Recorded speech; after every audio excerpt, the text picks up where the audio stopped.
Dans les derniers jours, les hommes seront égoïstes, amis des voluptés, plutôt qu'amis de Dieu, ayant l'apparence de la piété, mais ayant renié sa puissance. De Timothée 3, 1, 5. Sonde-moi, ô Dieu, et connais mon cœur, éprouve-moi et connais mes pensées. Psaume 139, 23. On entend certaines personnes dire « j'ai perdu la foi », comme elles diraient « j'ai perdu mon portefeuille ». Quand on perd son portefeuille, on ne se contente pas de le dire, on fait tout pour le retrouver, on s'inquiète et on s'active à sa recherche. Si effectivement on pense avoir perdu la foi, il faut aussi se poser des questions. Autrefois, est-ce que je croyais en Dieu? Et maintenant, je n'y crois plus. Prions, et prions souvent. Lisons la Bible, et lisons-la souvent. Faisons ce constat qu'il nous faut nous rapprocher de Dieu, et notre foi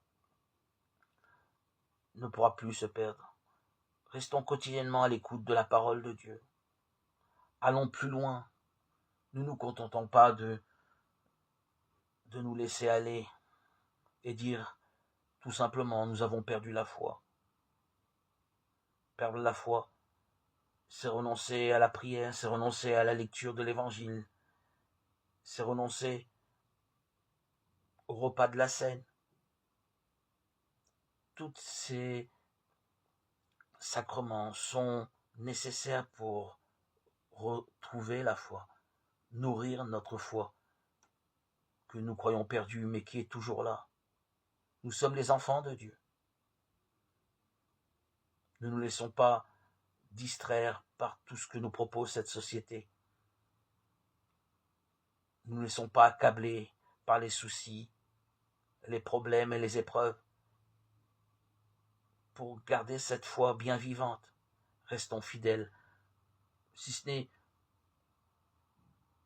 une fois par jour, à la lecture de quelques versets de la Bible, à la prière, même si nous sommes dans le métro, dans le bus, en voiture, une prière silencieuse, une prière d'ordre non verbal, de cœur à cœur avec Dieu, lui dire ce que nous pensons, même au milieu de la foule, sans que les gens qui nous entourent le sachent.